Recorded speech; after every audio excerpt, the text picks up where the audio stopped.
questão da meta, ela tem que ter um significado. Então, a gente vai recordar um pouquinho aqueles conceitos do propósito temporário, propósito específico, do significado que isso tem na minha vida. E é interessante se a gente tiver, né, um conceito, o que é a nossa missão, né? Para que eu vim? É justamente essa questão de propósito que a gente conversou, né? Qual que é meu sonho? Para onde que eu vou? O que é uma definição do que seria uma vida boa? Bom, então seria interessante a gente ter esses conceitos, né, de missão, né, para que eu vim, o que eu estou fazendo aqui, o meu sonho, que é o meu propósito, a minha meta, e a construção das metas ou as tarefas é mais ou menos uma sequência do que eu tenho que fazer para que esse sonho, para que esse objetivo seja alcançado. Então, basicamente, a gente tem metas de curto prazo, até 6 meses, metas de médio prazo, né, que é por volta de 1 ano, que é mais ou menos o que a gente vai estar fazendo aí na IMPLA, né? Nossa campanha vai ter essa duração de 1 ano. E metas de mais longo prazo, que é de 5 anos para frente. É claro que existe uma conexão, né? É um caminho. A gente pode ter propósitos dentro de uma hierarquia até a gente chegar no objetivo final. Então, a gente vai estudar aqui hoje um processo, né? Uma técnica de como você definir metas para que elas sejam executadas e sejam atingidas. Né? A gente vai estudar o método SMART. O SMART vem do inglês, né? O significado de SMART é dor aguda, violenta, aborrecimento. Você terá que sofrer por isso, doer, causar forte dor. E é interessante eles terem escolhido essa palavra, porque a meta, ela tem esse significado. Né? Às vezes eu vou ter que dar tudo que eu tenho para que ela aconteça e a gente realize. Então, isso aqui é um anagrama que tem um significado. Então, cada letra dessa é uma característica da nossa meta. Então, em primeiro lugar, nós temos que a meta ela tem que ser específica. Né? Como que é exatamente? O que é, né? Precisamente? Né? Eu vou comprar um lápis da cor preta da marca Faber-Castell. Mais específico que isso não tem jeito. Então, quando a gente vai construir meta, a gente tem que ter isso em mente. A gente tem que ser altamente específico. Eu olhei no dicionário alguns significados de específico e foi interessante.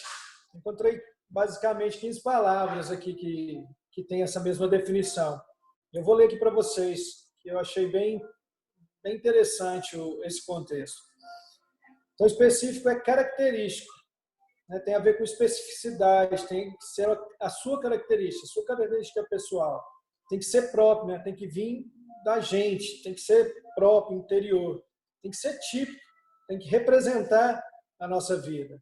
Tem que ser especial, tem que encontrar entusiasmo, algo que acende, que me leva a estar mais próximo, que me faz movimentar. Ela é particular. Então, é algo meu, não é do outro, é meu. É singular, deve expressar a minha identidade. Intrínseco, né? Tem que sair lá de dentro, das entranhas, tem que ser visceral. Ela tem que ser exclusiva. Né? Se for algo, uma meta bem exclusiva, algo ímpar, que não tenha comparações, melhora o resultado. Ela tem que ser distintivo. É algo que faça a diferença.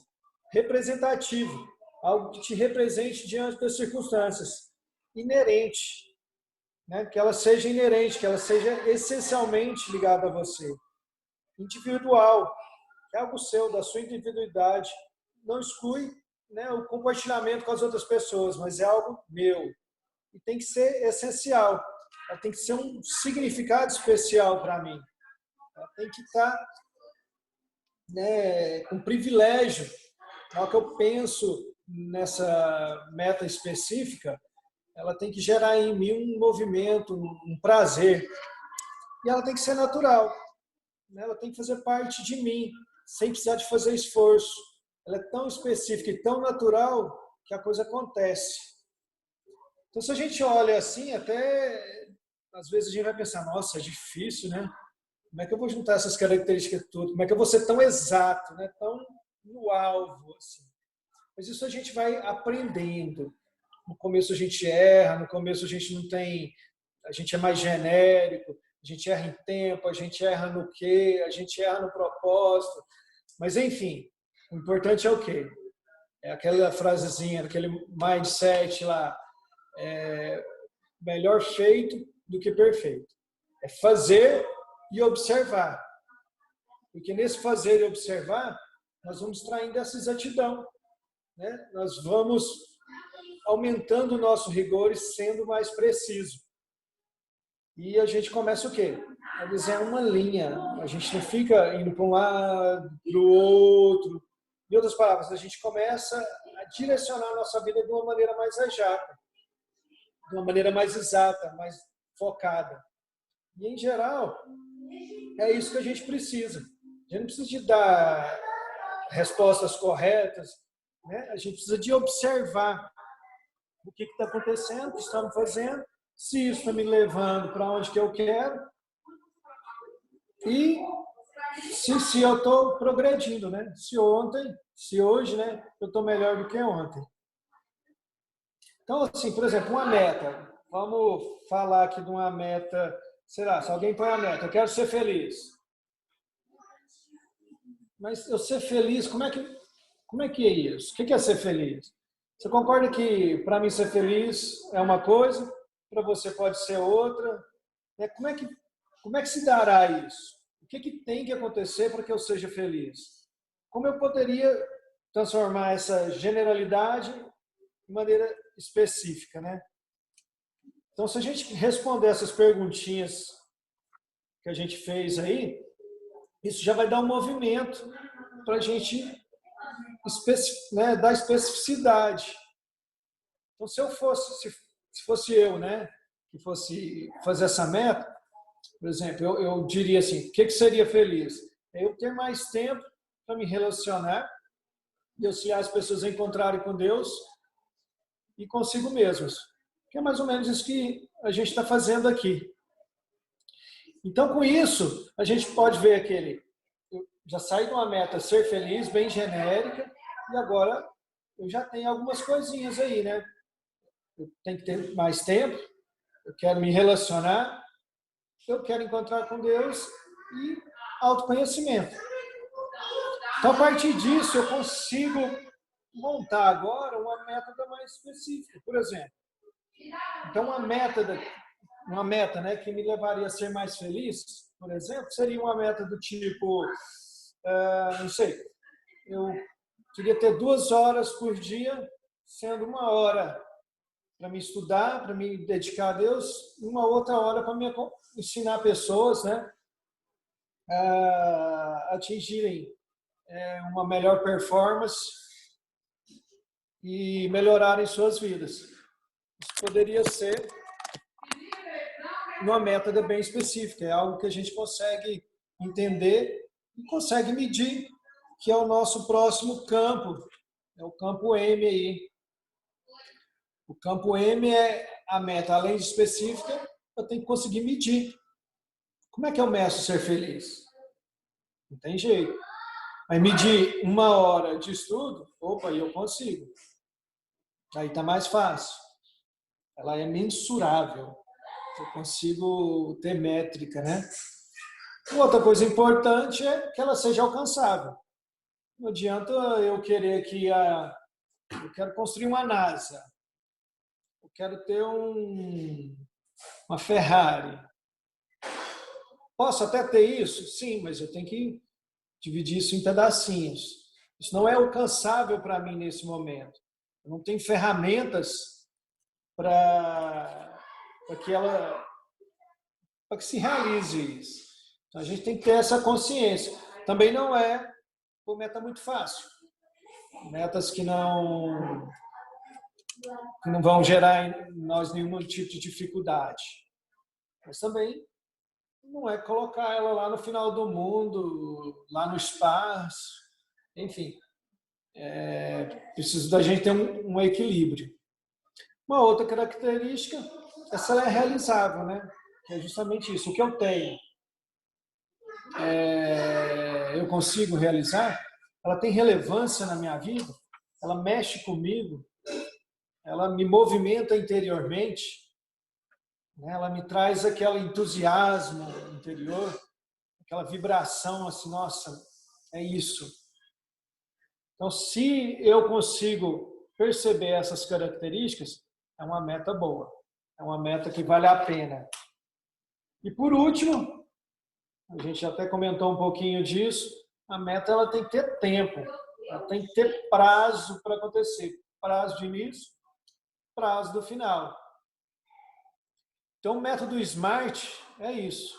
Eu seguir esse beabazinho e lembrando, isso vai gerar dor, isso vai gerar um comprometimento, isso vai gerar um movimento diferente de dedicação. E a gente sempre que for escrever uma meta, né, é melhor que a gente escreve ela de forma positiva, né? Eu quero ser isso, eu quero ser aquilo, eu quero conseguir, né?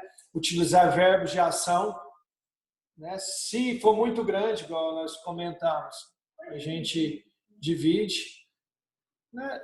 Dentro da nossa meta, a gente tem que guardar um certo segredo, saber com quem falar, com quem partilhar e revisar sempre. Por quê? Às vezes eu errei em algum momento, então preciso corrigir. Então preciso revisar essa meta. Aqui vamos dar um exemplo, uma construção de meta, né? Então a meta da IMPLA é viajar com a equipe para o Caribe com duração de 7 dias, conhecer as praias mais famosas de onde que a gente for, né? E hospedar no hotel XYZ com tudo incluso. Todo mundo. Ela é mensurável? Sim, né? 7 dias de férias. E o investimento? 150 mil a serem pagos à vista, mais ou menos. Ela é alcançável? Então, o que eu tenho que fazer para realizar? Né? Aqui tem algumas coisinhas que vão ter que ver. Tirar visto de entrada para todo mundo, consultar a agência de viagem, verificar os preços, roteiro, fechar o pacote, preparar listas, né? Fazer a secagem de todos esses detalhes. Ela é realizável? Sim. Claro que cada um vai ter que fazer um pouquinho do trabalho. E depois eu quero ver lá no ano que vem, né? Depois de muito trabalho, a gente vai ter umas merecidas férias. Então, o trabalho da IMPA foi fantástico e gerou todo esse recurso para a gente ir nessa viagem. E ela tem tempo, ó. Ela vai realizar 4/9 de 2021 a 11/9 de 2021. Aqui pode ser um dos hotéis que a gente tem em mente da gente ir. Entenderam? Então, assim, uma meta, uma construção de uma meta que seja eficaz, ela tem que obedecer essas características. A gente precisa de pensar até que a gente consiga colocar na meta todas essas características. Então, todos os homens sonham, mas de forma desigual. Aqueles que sonham à noite, no recesso empoeirado de suas memórias, se levantam no dia seguinte para se dar conta de que seus sonhos eram apenas utilidade. Mas aqueles que sonham durante o dia com os olhos bem abertos são homens perigosos. Eles representam seus sonhos e podem torná-los realidade. Então, basicamente, a gente aprender a trabalhar com metas é aprender a tornar sonhos em realidade. E a principal coisa que a gente tem que aprender chama-se comprometimento. O que vem a ser comprometimento, né? É a ação de comprometer, né? Do latim, obrigar-se ao compromisso verbal ou escrito, empenhar-se, comprometeu a palavra. Então aqui, ó, nessa figurinha, quem que comprometeu verdadeiramente? O porco ou a galinha? Como a gente não tem uma comunicação muito boa aqui, Então, o comprometimento mais forte foi do porco. Por quê? O porco teve que dar vida para sair o toicinho ali, sair o bacon. A galinha continua viva e o ovo está ali. Então, a ideia do smart, né, do significado de smart em inglês e do comprometimento é isso. Eu tenho que dar de mim. Né? Às vezes, aquela questão de morrer, não morrer fisicamente, mas morrer para tudo que não tem a ver com a minha meta, com o meu propósito ali naquele momento. Então, a gente precisa de descobrir, né? Nessa caminhada, nós vamos descobrindo o que a gente vai fazer e observar. E nesse fazer e observar, nós vamos o quê? O que nos faz comprometer? O que me une, né? O que me traz aquela sede para me ter o verdadeiro compromisso? Qual é a força que me leva nesse compromisso que eu assumi? O que de fato está me movimentando? Então, esse compromisso ele tem que transcender o nosso bem-estar. Eu tenho que sair da minha zona de conforto. Ele vai além das circunstâncias, sejam elas boas, ruins. E o compromisso se estende até o fim da estrada, até que a morte nos separe, né, entre aspas. Mas o compromisso é quando? É quando eu conseguir a minha meta. O que está me movendo? O que me movimenta? É isso que eu preciso de descobrir. Aqui a gente está dando algumas dicas, né? Algumas possibilidades de comprometimento. Então a dica é essa, né? 1000 implantes em 1 ano, nós vamos conhecer essas belezas aí. É claro que aqui nós estamos falando, relacionando com a Impla, mas vocês podem ter as suas próprias metas. Aqui eu vou mostrar alguns exemplos de comprometimento. Né? Então, tem a Madre Teresa de Calcutá, não sei se quem conhece, mas é uma irmã que cuida dos meninos pobres foi boa, dos meninos pobres, acho que é na Ásia, não sei bem onde que, não sei se é na Índia, não sei direito aonde que ela vive, não. Mas ela tem essa frase, né? Não sei ao certo como é no paraíso, mas sei que quando morremos e chegarmos o tempo de Deus nos julgar, Ele não perguntará quantas coisas boas eu fiz na vida. Ele vai perguntar quanto amor que eu coloquei naquilo que eu fiz. Então, o comprometimento ele tem essa questão do amor, essa questão do se doar, que o amor nada mais é do que isso. A gente se doar a alguma coisa. Outro cara muito legal é o Martin Luther King. Ele que liderou os movimentos dos direitos civis lá nos Estados Unidos. Foi uma campanha de não violência, de amor ao próximo.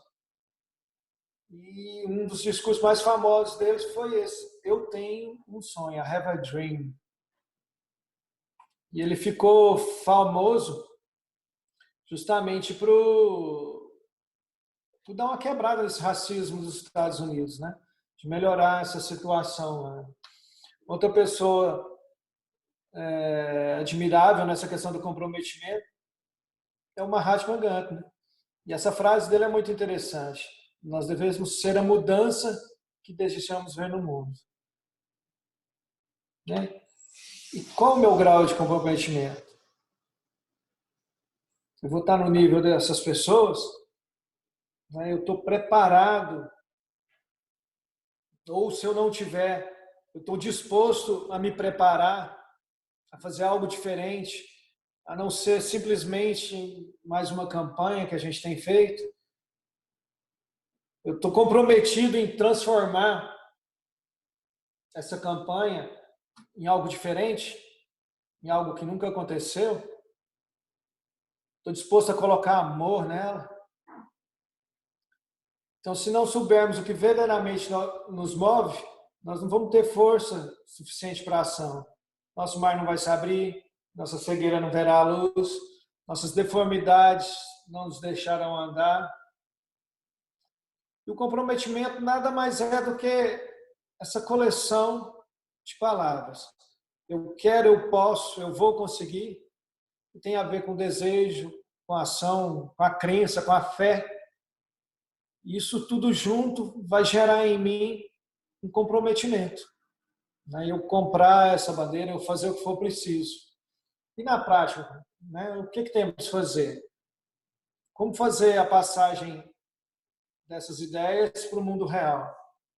Então, primeiro é essa questão da gente observar a vida e perceber os motivos que nos fazem tomar decisões, as que nos trouxeram aqui, o que nos movimentam. Né? Edwin Burns tem uma palavra muito interessante. Né? De que adianta? Talvez eu devesse mudar a ideia e tentar um emprego de vendedor. Poderia ter pensado, mas não. O que afirmou, ele foi.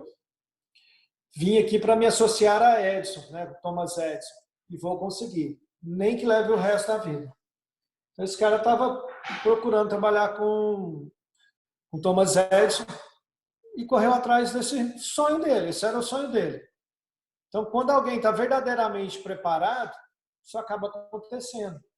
Claro que ele tinha preparado. O que nós estamos fazendo aqui? Nos preparando para essa campanha. Né? Para quê? Para que a gente possa fazer ela acontecer. Estou querendo ir para o Caribe o ano que vem.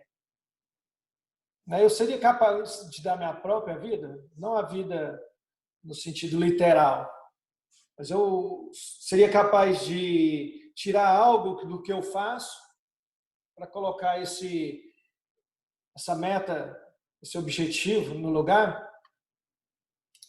Barnes, ele obteve êxito porque ele teve uma meta definida e se concentrou, né? Pôs toda a energia nela, todo o poder, todo o esforço. E ele trabalhou com Edison. E depois tem 6 passos, que é bem interessante, e vai ser nosso deverzinho de casa, para a gente estar mantendo vivo isso na nossa mente. Lembra que a gente tem que tirar o cérebro daquela zona de conforto. Então, primeiro, a gente tem que saber exatamente o que a gente deseja. Depois disso, a gente tem que declarar, né? A gente tem que escrever o que eu vou dar em troca, o que eu vou dar de mim. A nossa vida normalmente é toda ocupada. Se eu vou inserir um propósito novo, o que eu vou tirar? O que eu vou dar em troca para que isso aconteça? Terceiro é estabelecer uma data, né, onde que o que eu defini vai acontecer. Depois eu vou elaborar um plano detalhado para a realização desse desejo e começar imediatamente. Vou redigir um documento declarando tudo isso, né, o que eu quero conseguir, os prazos, o que eu vou fazer nesse planejamento e o que eu pretendo me abster ou deixar para a realização desse desejo. Depois, o último passo é ler isso em voz alta 2 vezes ao dia, quando ao acordar e ao deitar. Para que todo esse movimento? Para que meu cérebro esteja atento a isso. Eu preciso de tirar meu cérebro, eu preciso de lembrar ele todo dia o porquê, o que eu estou fazendo aqui. A árvore dorme dentro do fruto, aquela semente. Lembra da gente estar falando? Quantas frutas existem dentro de uma semente? A gente não consegue calcular. O pássaro espera no ovo. E na mais alta visão da alma, o anjo fica de guarda. O sonho, né, a nossa meta, o nosso desejo, é a semente da realidade.